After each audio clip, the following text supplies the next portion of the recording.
Hi guys, welcome to the channel talking all things Zelda. Today with absolutely no story spoilers, and as the first of my Magic Off series, I want to take some time to fully appreciate the magic of the Tears of the Kingdom and Breath of the Wild axis, and the brilliant way these groundbreaking games go about building their worlds and hooking the player into their wonderful experiences right from the get-go. Specifically in this video, I want to touch on the opening areas, the Great Sky Island and the Great Plateau, with a look at how this aspect has evolved from previous games in the Zelda series, and with references to some examples. To discuss the magic of the Great Sky Island and Great Plateau and opening areas more generally, I'm going to split today's video into 3 parts.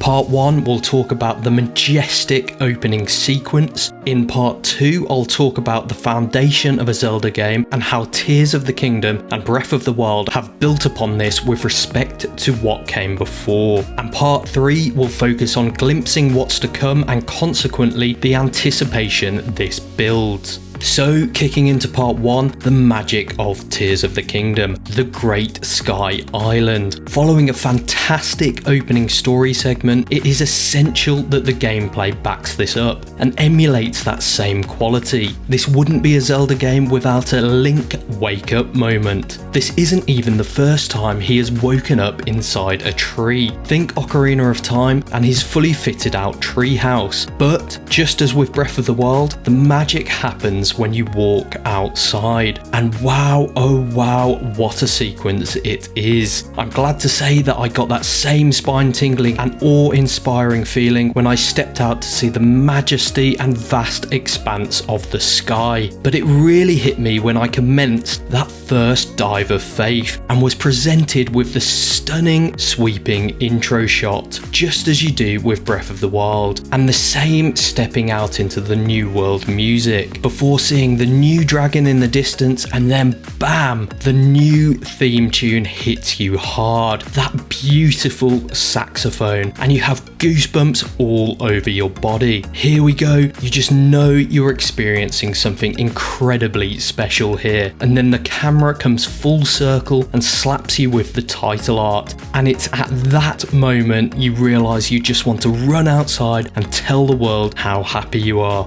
No, that was just me?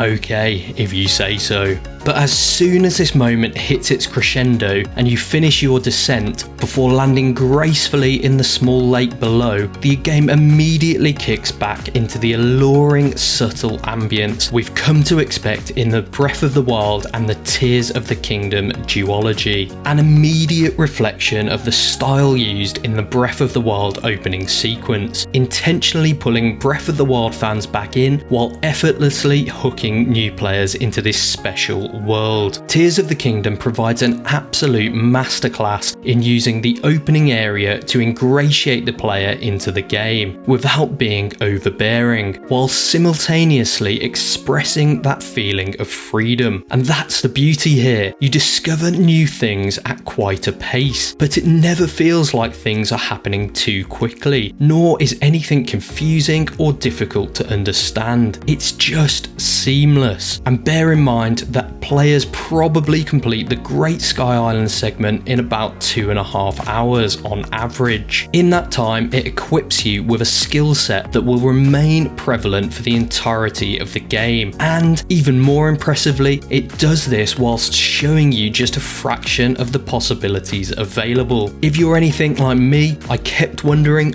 well, if I can do this, perhaps I'll be able to do this later on. So the game is prepping your imagination here as well, because it's really going to ramp things up in that respect very soon. The Great Plateau remains, to this day, one of my favourite parts of Breath of the Wild. There's a beautiful simplicity to it when Link is at his most powered down state, just working things through and absorbing the know-how behind all the various mechanics and the interplay with the abilities. Sometimes you need to take a step back and fully appreciate what a game can be. Take some time to take it all in. Video games are more than just games after all. They are works of art. and this sense of beautiful simplicity remains throughout the entirety of the Great Sky Island and the Great Plateau.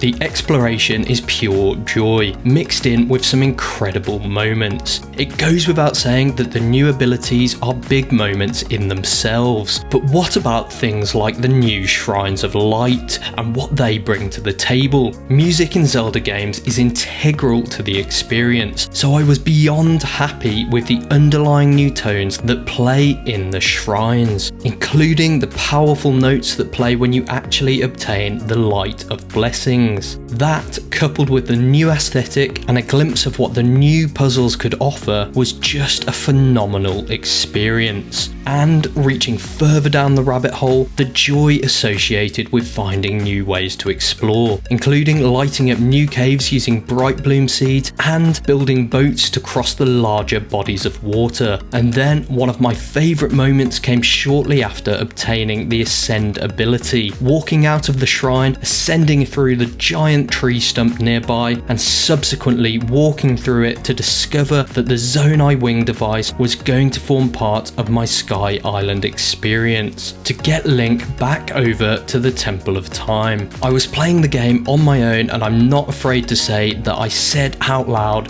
"That is awesome." What a way to sign off on the fantastic Great Sky Island segment. Even if my piloting skills did leave a lot to be desired, I'm still blown away by how many of these moments Breath of the Wild and Tears of the Kingdom hit you with in their opening hours, gaming at its absolute best. But let's go back in time for a moment to yesteryear to take a look at some of the opening segments from previous entries in the series and to see where we've come from, where the foundations were built, and how everything has evolved. Opening areas of 3D Zelda games are generally fantastic. They're like a first impression, or the moment you walk into an interview. You have very little time to impress, and it's no different with a video game. The opening area of Ocarina of Time is very specifically why I fell in love with the series. I saw a friend running around Kokiri Forest and it was love at first sight, having only played Donkey Kong, Mario and the Lilac Wars games up until that point, or Star Fox as it's known in the US. I can even go as far as saying that is the reason I have a Zelda focused channel today. Don't undervalue the importance of the opening moments of a game. They need to hook you in, leave you craving more, even be something unexpected. That's how I felt when I saw Link running around Kokiri Forest, my brain struggling to comprehend the magnificence of it. Your character can swing a sword? Amazing stuff. Remember, this wasn't a common feature of games in the 90s, and it wasn't just Ocarina of Time. You may know from previous videos that in the run-up to the Wind Waker's release, I was not particularly excited about it, largely due to the drastic change in aesthetic from Majora's Mask, and me being too young to comprehend the concept of evolution or progressive thinking. But you may also know that it was the opening area of Wind Waker that completely changed my mind on that game almost instantaneously, and concurrently my mindset generally, with the idea of the series innovating as we moved through the years. It happened as soon as I was running around Outset Island and using the C-stick to rotate the camera around Link, being the first time camera rotation had featured in a Zelda game. But it was the pure majestic nature of it, the freshness of this adventure, the innovation. Zelda games relentlessly innovate. It is now an expected part of the series. Those opening moments of the experience are pure joy and are consistently filled with wonder and anticipation. Twilight Princess's opening moved at a very different pace, much slower but deliberately so. A very different atmosphere, but immediately intriguing. A Link that had nothing extraordinary about him, nobody's champion, just an ordinary guy herding goats. but the world building here was phenomenal. Beautiful areas that you immediately wanted to learn more about, especially as we were back in Hyrule after our trip to the open seas, and we're desperate to discover what has changed. And although the aesthetic hasn't aged particularly well, at the time it was truly beautiful, even on the Wii. The tone, the ambience, and that music, wow. And let's not forget, this was the first time you could swing a sword while running and use motion controlled aiming. I feel sorry for those poor scarecrows in Autumn Village with the amount of times I shot Deku Seeds at them. My overarching point here being that the opening hours are fundamental to the Zelda series experience. This is a series that is constantly looking forward. So, while there is a deep respect of what came before, often seen in recurring elements or nods to the past, and the way that these opening areas allow you to test drive the new mechanics, the series is equally not shackled by the games of yesteryear, unafraid to obliterate our expectations of what is feasible within a gaming space. Moving on to part 3 then, and before I dig into this final section, I want to comment on the fact that these opening areas aren't easy if you're just starting out. There is no hand-holding here. I'm not afraid to say that finding the path hidden in the ice foxed me for a fair while. But this is my preference when it comes to video games. I always prefer games that don't handhold. I hope we're moving away from this approach now, but games in the last decade or so have generally been quite bad when it comes to this. The Zelda series, dare I say it, has on one occasion even been guilty of this. Skyward Sword holds your hand too much. There is just very little freedom in that game. I still enjoyed it, but it is far too straightforward and always felt like an easy mode Zelda game to me. But the opening areas in Breath of the Wild and Tears of the Kingdom provide a masterclass in building the player's anticipation of the journey ahead. And two of the biggest innovations I see that directly contribute to this in that Tears of the Kingdom and Breath of the Wild axis, and which I don't claim to be groundbreaking observations by any stretch, are firstly the shift away from linearity and there being no set path. Sure, there are still main objectives, but you are only gently nudged in the right direction. Gone is the you must do something in a certain way to progress to the next element of the game mantra. You truly feel empowered to move through these games in your own unique way, stamping your own personality on the proceedings. And then the second big innovation is the shift away from closed off areas, being actually able to travel to the places you see on the horizon. I don't think I'll ever get tired of this. And then by extension, the ability to see so far into the distance that the shapes of all the interesting sky island formations litter the skyline. And how incredible do they look against the setting sun? What mysteries will they hold? How will you reach them?